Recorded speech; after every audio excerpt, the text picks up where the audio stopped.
I'm Natasha Jakubowski, and this is my podcast, Professional Jealousy, where I talk to people I'm impressed by and, yes, a little bit envious of. I'm hoping that you too will enjoy hearing about all of their enviable achievements that we can all learn from and be inspired by. Today, I'm talking to Shannon Race, founder and CEO of Biome, a groundbreaking line of clean, fiber-rich gut health supplements designed to optimize digestion, reduce bloating, and restore the microbiome. It was inspired by her lifelong battle with IBS.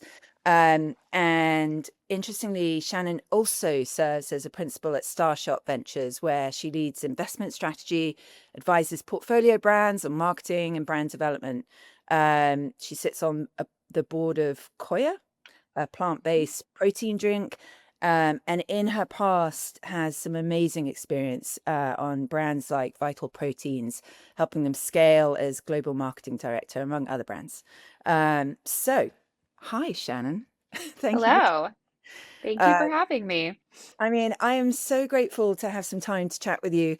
I love the Biome brand that you co-founded, and I can't wait to kind of dig into your career path, which I think is super interesting. And I'm sure a lot of people will be thinking, how do I do that?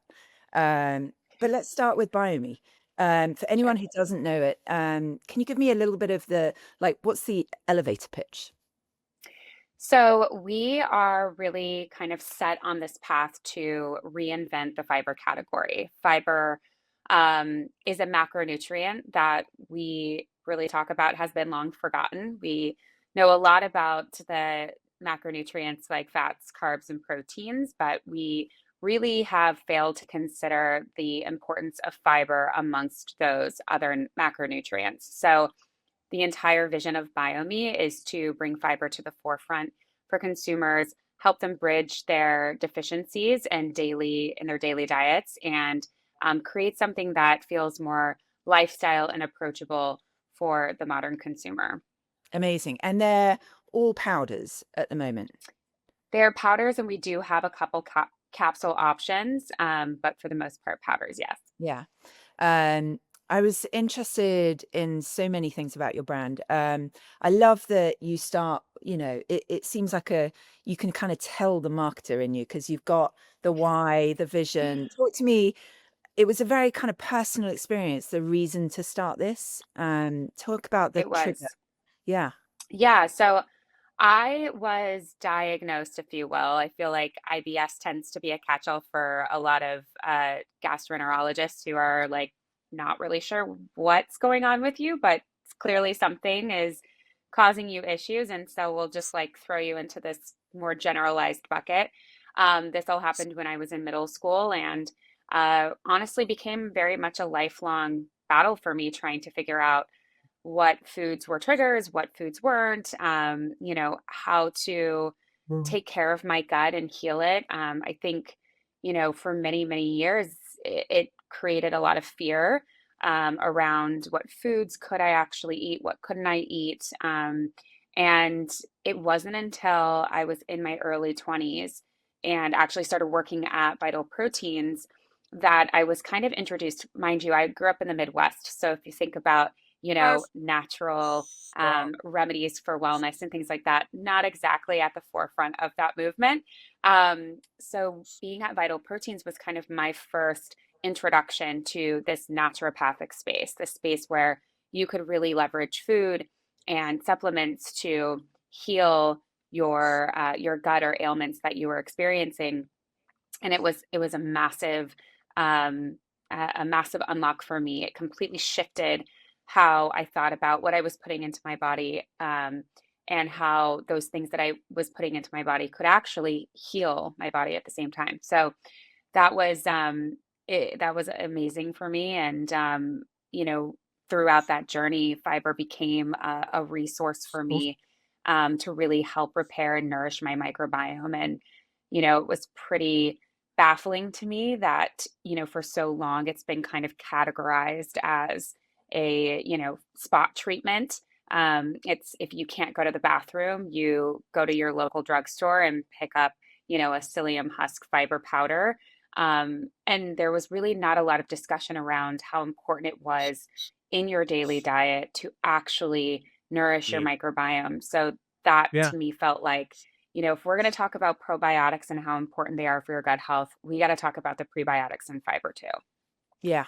I love how your product range kind of dimensionalizes fiber. So you start breaking down um, the elements and kind of benefits that it can give, whether that's immunity, which is at the base of the gut, or it's about Hmm. microbiome or gut health, or it's I saw that you have like a GLP-1 kind of support Yep. SKU. Um, and is it all about fiber, or is it about promoting gut health? Which one comes first? I think that first and foremost, it's important to educate on fiber as a whole. I think when we look at our diet and eating a balanced, healthy diet, fiber is not ever talked about. Um, and whether or not, fiber is actually, doing all of these other amazing things, it is just a critical piece of the nutrition that you need in your day to day. So I think it's important to start there with consumers just so that they can understand, oh, fiber is actually, something I should be considering as you know, a, Okay. a massive part of what I'm consuming every single day, just as much as I'm thinking about proteins. And from there, talking about what fiber actually does, how it benefits the body. Because I think sometimes, people get lost in the overcomplication of things. Um, they get lost in overcomplication of different supplements or vitamins or nutrients. And, I think just helping them understand that 95% of us Americans are not even meeting, half of the daily fiber needs that our body requires. I mean, that's in and of itself pretty staggering. Yeah. What do you make of I feel like prebiotics, especially with things like Poppy and Olipop, have suddenly kind of increasingly mainstream. What do you make of all the kind of prebiotic drinks coming out at the moment? Obviously, the Poppy sale to Pepsi recently. Yeah. Which good for them. That's really great. It's really good. It was a big number. Um, yeah, a pretty good number. I think that it's important that, we have accessible options for individuals who, may not be Mm. taking vitamins and supplements. They can find, some sort of benefit in a food source or a beverage source. But I think that with that comes some obstacles for brands like myself, wherein, we're trying to provide products that really do genuinely benefit your gut health, but also provide a really seamless user experience. So, in the world of food and beverage, oftentimes the fiber sources that are used tend to be really fast fermenting. And what that means is it's like inulin based or chicory root or Jerusalem artichoke heart, the list goes on. And what ends up happening is that a lot of people who might not, walk down their vitamin and supplement aisle and pick up a bag of fiber, they'll go to the beverage section and grab this beverage and they'll drink it thinking, "Oh, fiber, it's great for my gut," and they'll have an adverse reaction to it, Oh, which can create some challenge for us to help re-educate consumers on there's a lot of different fiber sources and they're not created equal. And, some of them, like, what you might find in beverages or food, can cause GI distress. Our formulations do not, they're Okay. specifically designed not to. And so it's kind of this push and pull of you want that, mainstream discussion, but then sometimes it can have a little bit of an adverse, effect. So, yeah. okay. That was very diplomatic. uh, I how try to did be, you? Totally, I see it. Mm. I'm kind of interested in how. So obviously, you've got this great experience. How long were you at Vital Proteins for? 5 years. 5 years, and that Hmm. was on the marketing side, or took. What was your kind of path there? Yeah, so My backstory is really funny because I think most people are like, okay, so what did you go to school for? What were you doing early in your, career? And I was like, oh my gosh, you'll never guess, but I originally wanted to be an art critic, and then I fell into public relations. And I was working at Vital Proteins, very early stage. I started working there in 2016. We were about 10 employees. I think I was employee number 10 that was hired. And I was strictly the PR manager. I was there to, you know, do my job as in the storytelling circuit and make sure that media was talking about the brand. And what I learned through that, and it was kind of serendipitous, but a lot of social media was transitioning to the world of influencers, and the monetization of the platform hadn't really happened yet, but people were really excited to partner with brands. And this whole idea of storytelling through the media kind of turned into, well, that's a part of it, but there's this whole other bucket now on social media where you can leverage these expert voices, these, influential individuals to really help tell the story that, the brand may not be able to tell on its own, and connect with, communities, and really help, people understand the why. Yeah.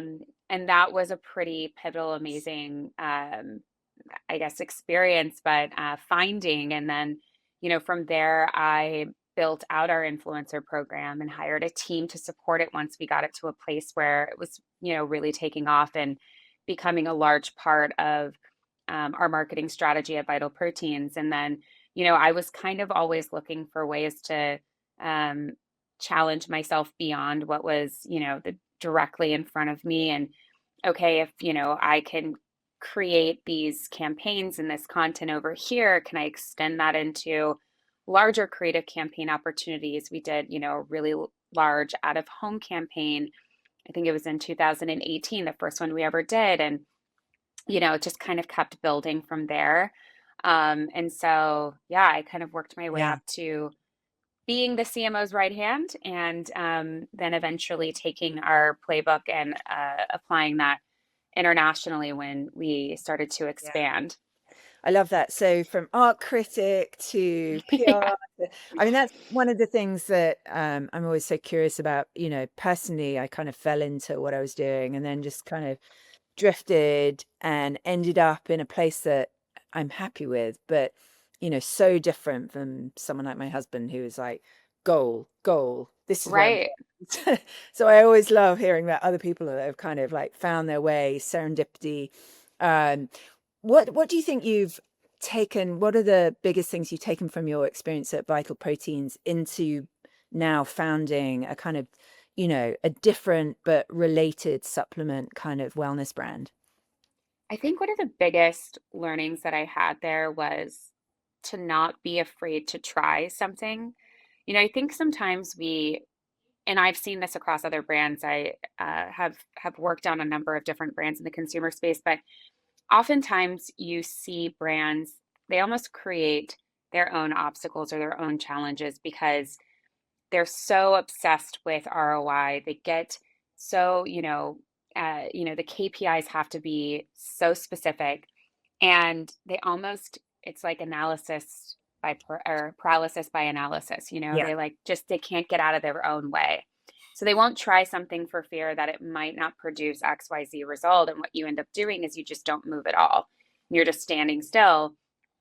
And, I was really fortunate that I had a really bullish CEO at Vital, who gave me rein to try new things and challenge myself. And not everything worked out, but what it did do was give me failure to learn from. And I think that's often also too, uh, where people kind of get hung up, is they don't want to fail. Failing is like the quickest way to learn. It's the most exciting way to learn, to be honest, because if you fail doing that, then you definitely won't do that again. But I think he always used to say, fail early, fail often. And that just has always resonated with me. And so I carried that into building this brand in a pretty significant way. Sometimes things don't work out, but I think it's being able to try them, learn from them, and continue to move forward. That's how you Yeah. progress fast. Yeah. How have you, I mean, obviously, Vital Proteins, when you left, presumably was pretty big, gone international, um, hmm and starting something new and starting from scratch, having to create awareness for something new. Like, how do you market your brand? Like, what are your biggest uh, insights into how to start from scratch? Well, it's very challenging. It's very different. I Yeah. mean, we had gotten, when I was leaving, we had just gotten acquired by Nestle Health Sciences. We, had crazy marketing budgets, and to go from that to, okay, we have, a set amount of capital. We really have to be smart about how we use it, what channels we're really putting um, that, spend behind, and, how we want to grow. It's difficult because a lot of what I learned at Vital really related to awareness and storytelling was very much of what I wanted to dive straight into with BioMe. But you have to get a little bit scrappier and figure out where you're going to place your bets because you can't do everything. So, I also too became a little bit more Yeah. um, laser focused on the ROI, but it was less of, being held back by it and more of it being kind of the driving force of testing things and figuring out where I could really capitalize on the spend and focus on, how that spend was driving to the channels, my sales channels that I was really focused on. So it was just a little bit of a different Yeah. navigation, I would say. Um, Any and you're advice just for new founders? How can they what did you learn that could be helpful from going zero to awareness? I think that I think where founders often forget is the human connection, like the component of new consumers really feeling like they're connecting not with just a brand, but they're connecting with a person, the human element of a brand. In the very early days, I was doing all of our TikTok videos. I was getting on the phone and calling people back on the customer service line, wanting to like really engage and learn. And um, I feel like you are in and of yourself, in and of yourself, you are kind of the magic of it. And if you leverage that, I mean, it's at no cost to you to, put yourself out there and connect with people. I think it's the best place to start, to be honest.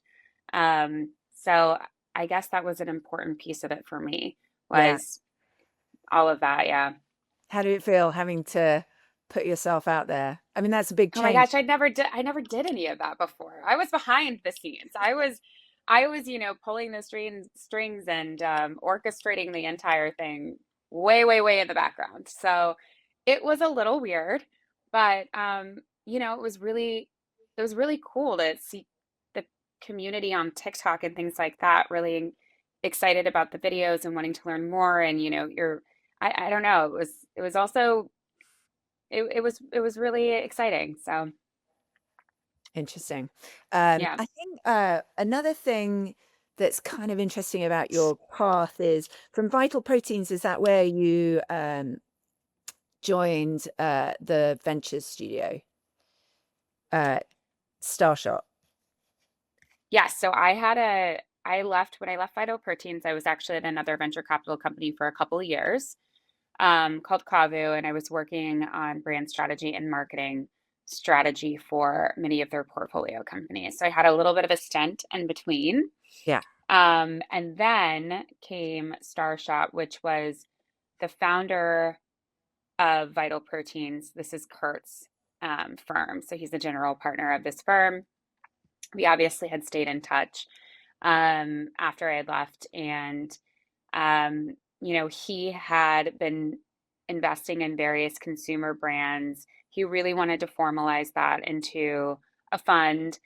And he wanted to honestly give individuals that he saw as, rock stars in his world the opportunity to come forward with an idea and incubate that idea through this venture studio. So I was doing like a number of things. I was helping him form this firm, form the venture studio component of that firm, build my own brand, and incubate it through that venture studio, and formalize this kind of investment strategy and work on some of the investments that he had done. So it was a lot of things going on at Yeah, once. I mean, that sounds a pretty unicorn. I mean, I can't tell you how many people I have come to me and ask about trying to go onto the VC side and be some sort of strategy, and I feel like it's a dream job for many.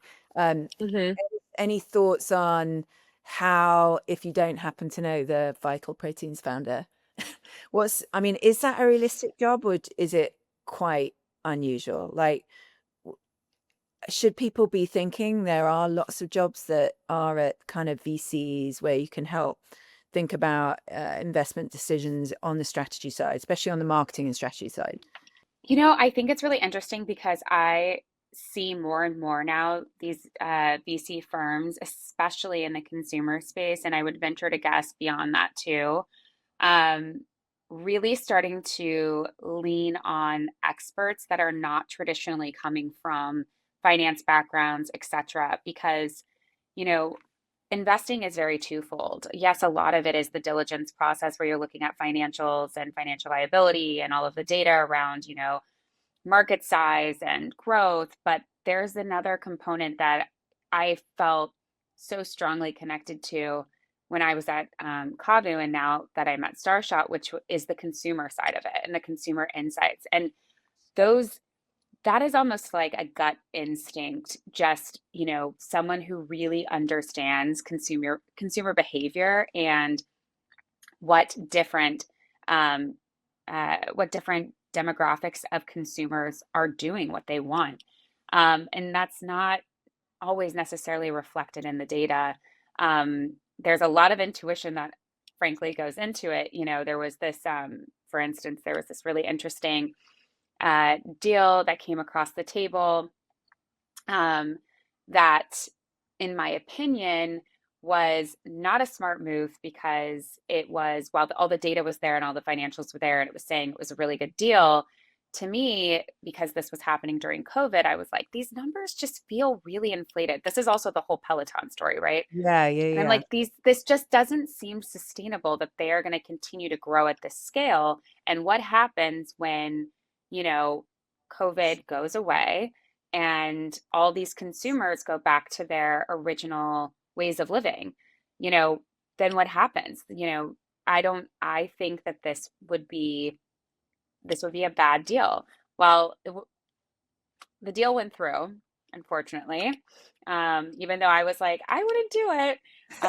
And much of what I had said happened, which is that, you just have to understand consumer behavior. I mean, I feel I had enough experience in the past with some things that had, you know, projects that I had worked on, areas where you're like, yeah, I'm sure of this. And then it shifted and you were like, oh yeah, I guess at the end of the day, all humans want is connection, right? So of course they're going to go back to, that way of being. And so anyway, Yeah. long story short, it's, I think that these marketing experts, these individuals who see beyond the financial side of it, are becoming more and more important for these firms that need to offer a brand or a potential investment opportunity more than just financial guidance and operations.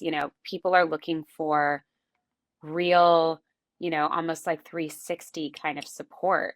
So I'm seeing this a lot with VCs that are building almost like similar to what we have at Starshot, which we consider a shared resources center, but it's made up of a team of experts in all of the different functions of business. Yeah. And people want access to those resources, people that are from the industry, that have done this before, that have are the best of the best in their skill set. They want access to that because as a small and growing brand, you typically do not have the capital to support having access to that. So these are all advantages that I now see a lot of uh, venture capitalists looking at as being really important. So most of so you have a mix of brands that you invest in and brands that you're creating. Yep. Yep. We've launched to date 6 different brands. And then we have, I don't know the exact number of brands that we have invested in, but quite a few. So what for you? What are kind of the fundraising kind of investment? What makes a good pitch for you? Are there kind of like here are the core things that you should every pitch deck should have? I think it's really important. I think the founding story is extremely important. I want to see that the founder really has a connection to what they're doing. Um, but beyond that, I think it's what's the category? Is it a new category that you're creating? Like vital proteins, for instance, was a new category. It was completely, there was no real collagen category prior to that. Is it an existing category? What's the saturation in that category? How are you really differentiating your product? What is kind of the white space opportunity that you've carved out? Um, and then it goes into market size, and do you really believe that that market's going to continue growing? What are the consumers that you're really looking to reach? I'm really interested in how we continue to engage young consumers because they are the next and biggest buying generation. So that's really important to me. Are you looking at, a category that's been specifically focused on, in Biome's case, a much older demographic? And is there opportunity to bring a younger consumer in and really create incrementality in that category? So yeah, I mean, those are kind of the core things that I look for. And then also, as a firm, we are really focused on quality, cleanliness, and a lot of what I consider table stakes of what modern consumers are looking for. I want to see products that are really being thoughtful about how they're formulating, why they're formulating in a specific way. Hmm. Um, what are they doing to make it easier for the modern consumer to use the product? Like there's a lot there that should be considered as well. That was just kind of throwing spaghetti at a wall, Yeah, no, but no, no. there's a Super lot of things. interesting. Super interesting. In terms of your products, how did you go about the product development? Because you've got an interesting portfolio, obviously benefit based, all based on fiber. Not necessarily, you wouldn't necessarily use multiple products, or would you You at the same could, yeah. time?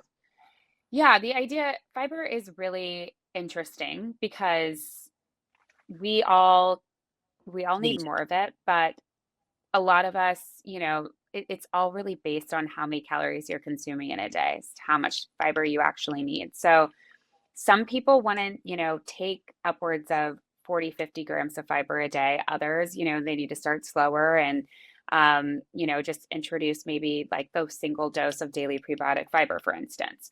And that to them is, getting some good additional fiber benefits in their diet. Hi. So you can stack them. But again, it's very person Yeah. dependent. And it's also, we're talking about the digestive system, we're talking about the microbiome and gut, and everybody's so different. And some people have different, reactions to different sources of fiber. Some people need, they love the fiber rescue product because they like that it feels a little bit more like, intense and tough. And others are like, no, I want something that's really, really gentle. I want to make sure that I'm feeding and nourishing my microbiome, but I don't want, something that feels like it's really, cleaning me out, if you will. Um, Can you ever have so too much fiber? Is that would possible? you, Can you ever have too much? uh, no, no, I think you would just not probably feel the greatest if you did have too much. But I mean, I know, some men in fitness who are taking upwards of like 100 grams a day. Wow. So, mhm. Okay. It's food for thought, as it were. Yeah, I don't Um, recommend that for everybody, but um, just more generally, what for you makes a good brand? I love your branding. I don't know, did you do it in-house or did you work with designers? Like it's very clean.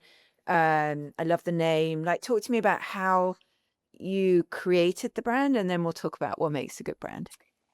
Yes. So I worked with an in-house designer who works on all of our Starshot incubated brands. Um, when I was originally thinking about what I wanted Biomi to look like, I was just pulling colors and, you know, looking at kind of the current space and what exists. And I've always felt in the supplement world, it's so easy to all of a sudden just kind of like get stuck in this land of rainbow colors and, everything's a solid color, but different colors. And I really loved the idea of kind of keeping things in this world of blues and greens and just colors that really emulated clean quality, Hmm. um, kind of happiness, a little bit of joy, but not, over the top. And so I decided I really wanted to stay in that world. And then came the idea of, okay, well, love all those colors are great, but what do we want the product to stand for? When someone looks at the product, what do I want them to feel about the product? And when you look at supplements, there's a lot of brands that feel extremely clinical and kind of stale a little bit or sterile. And then there are brands that feel really unserious. Yeah. Um, and I was like, I want this brand to feel sophisticated.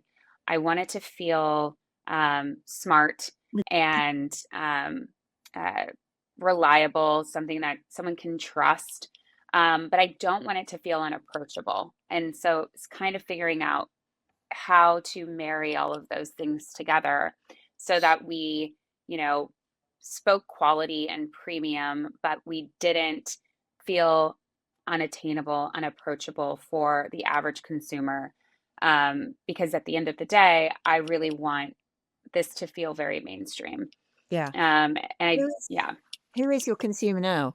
Like what's the kind of profile, the main persona? so we're about 60% women, 40% men, ages 18 to 45, which is really interesting because in this particular category, most of the consumers for these legacy brands are like 54 years old and plus. Yeah. So we've kind of created, a brand that is sticking in this younger demographic pool.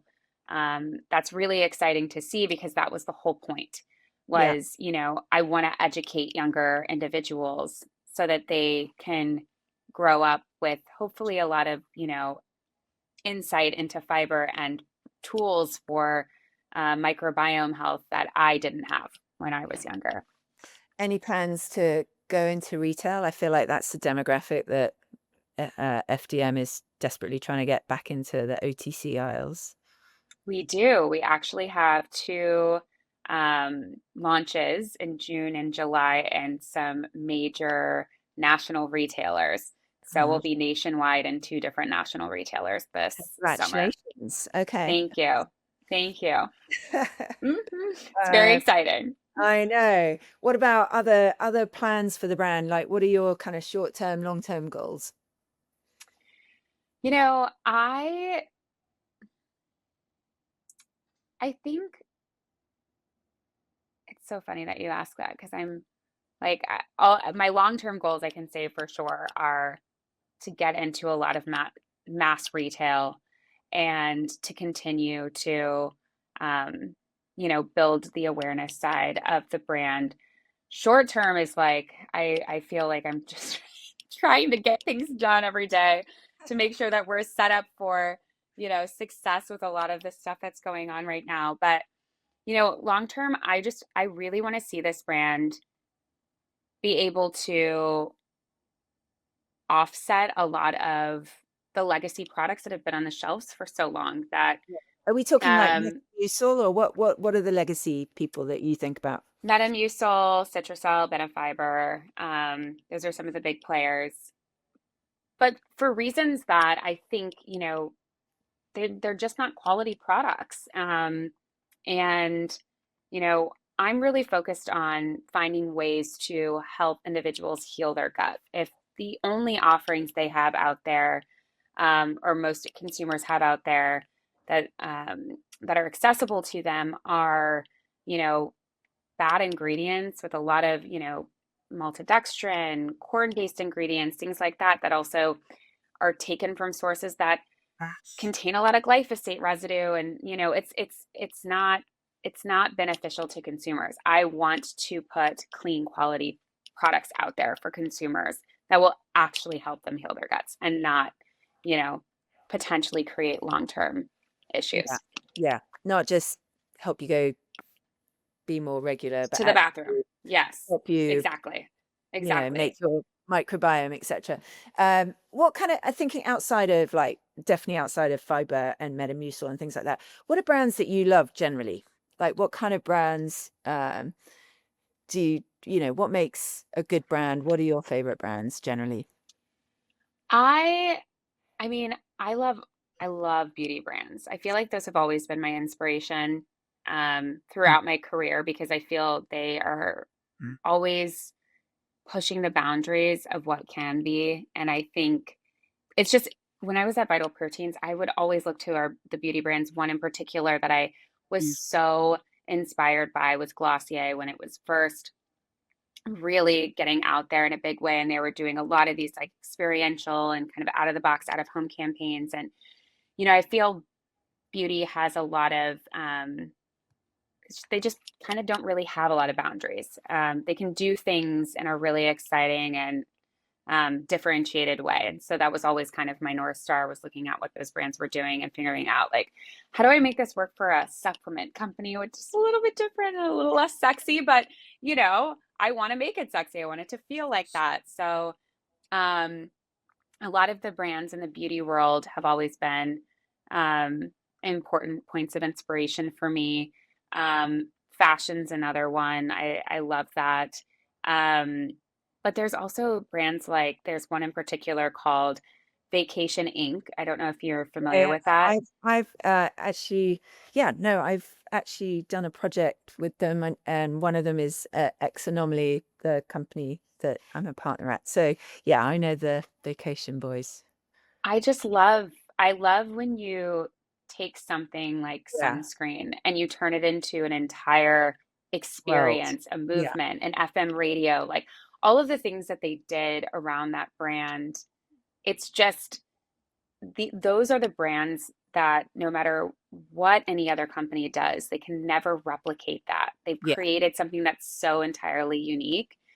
So it's brands like that that I'm constantly yeah. inspired by. Amazing, Um, yeah, I love that brand so much. amazing. Yeah, I think the ability to have a point of view and to build out even more impressive when the products are kind of the same as, Totally. I yeah, mean, they're it's amazing. really not, it's really the brand Yeah, that they've built that is, incredible. So yeah. Um, what advice would you have for your younger self? How do you, is there something that you wish you'd known earlier? it's kind of funny because I feel if I would have known it earlier, I might have changed my course.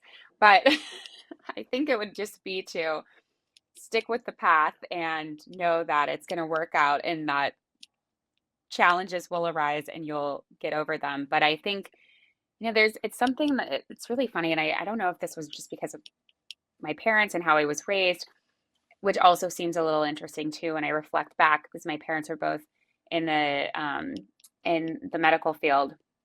So you Mm, would think of all parents that they wouldn't be, really gung ho about their daughter, deciding to leave her pre-med program in college and move into art history and journalism as her majors, and then go on to try to be an art critic. They would have been like, that seems all really crazy.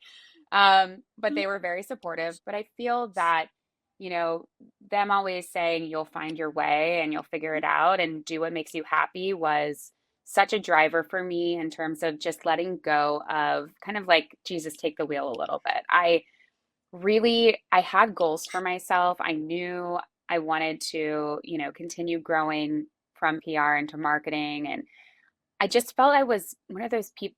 I've always been one of those people that's like, I just want to get my hands dirty in other things. What else can I learn? Like, I'm a constant wanting to learn type of individual.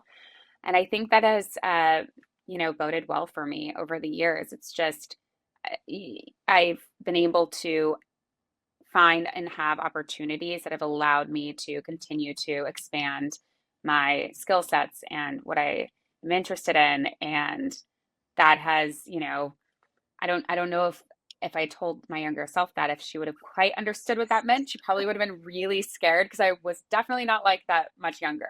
That's Much funny. younger, I was like, I know what my goals are. I know what I'm going to be. And, I think just the ability to kind of let go and, let life take course has been really Yeah. pretty much, And yeah. Yeah.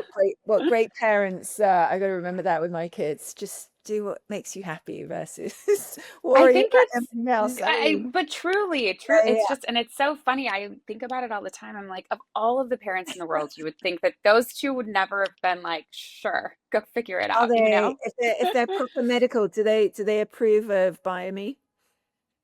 They do. They do. I mean, so my dad is an orthopedic surgeon. So when I was working at Vital Proteins, the collagen world that's really his world. I'm like, this is great for joint health and all of these things. And my dad is kind of like, All you've right, I lost get it. it. And then he started taking it, and he was like, oh yeah, this is actually really great stuff. And I've been looking into this. And, it's the whole Eastern Western, you know, butting of Amazing. heads. But yeah, yeah. Yeah. Amazing. As someone in wellness, I'm curious about what tools or practices do you personally use to kind of help your own health, balance, growth, self-care, etc. So my wellness routine is pretty slim these days. I'm very busy, but the things that are kind of non-negotiables for me are sleep. Number one, first and foremost, I have to get 8 hours of sleep. It has just been, honestly, I think when I was first starting to work on Biome, it was just, I was not getting enough sleep, and I could tell how much it was impacting my mood, just how I felt, everything. So sleep is a non-negotiable. I am a big yoga practice, practice. Yoga practice is big for me. Yeah. I was like, I don't know if that's a word, practitioner. No. Um, and that is kind of my space to meditate and really shut myself off from the rest of the world. I've always kind of referred to it as my church a little bit, because it is truly the one time where the only thing I really can do is focus on the movements at hand. And so it's like my brain can be quiet for a little while. And then beyond that, it's really eating the best that I can. I'm Yeah. traveling a lot, but I always prioritize, you know, quality food and getting, all of my rainbow colors. Yeah. Do you take It's what I other wish I had more, well, I just journal a lot too, curious. actually. Oh, I that's good. journal a lot. Yeah. Yeah, Just curious. Do you take any other supplements other than fiber? I do. Yep. Um, I was about to say I take a probiotic, but that is my product, so symbiotic. But I take it totally depends. I take a vitamin D supplement. I take an L-glutamine supplement. Most of them are focused in the gut health space. Depending on my week, I have been taking some alpha GPC, which is kind of an interesting Yeah, product what's that helps with kind of focus. Um, it's something that I'm researching more on, but it's supposed to really help with focus and attention. Um, and let's see, what else have I been taking? Magnesium is a big one for for me sleep?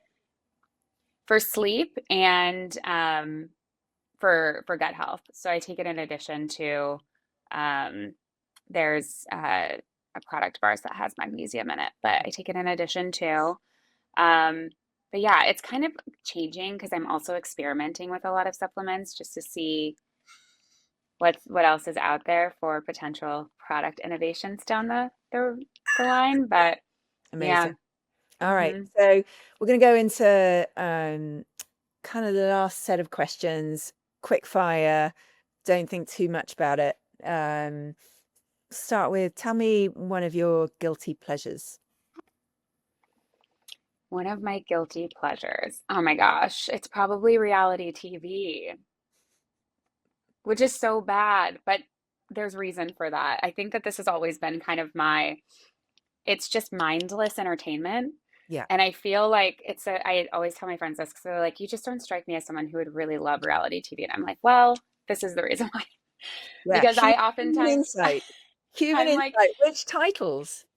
well, all of the Real Housewives, I've Yeah. always been a fan of those, but it's just like the Bravo verse is really where I live most of the time. But and then Love is Blind has sort of sucked me in over COVID, but mostly because I feel like I'm using my brain so much all the time. I just like need to not have to use my brain. So I love all of these amazing, like these incredible TV shows that are out, like, Severance and White Lotus and, The Morning Show, all of these really amazing, well produced shows. But sometimes I'm like, I just don't have the brain bandwidth Yeah. to sit and watch these and really pay attention. I just need something that I can kind of like go in and out of paying Yeah. attention to. And it's the storyline still Amazing. continues and I can still figure Yeah. it out. So Amazing. that is yeah, it's a guilty pleasure for sure. Okay. Best career advice, worst career advice you've ever had? Ooh, mm, I think my best career advice was it probably lives in the world of what I experienced at Vital Proteins, which was just to take risks, um, and not be afraid of failure. Those have always been those have truly stuck with me for so many years.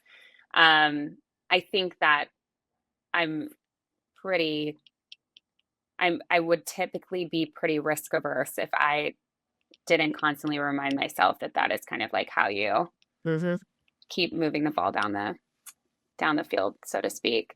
And worst career advice. I don't know if anyone's given me bad career advice now that I'm thinking about it.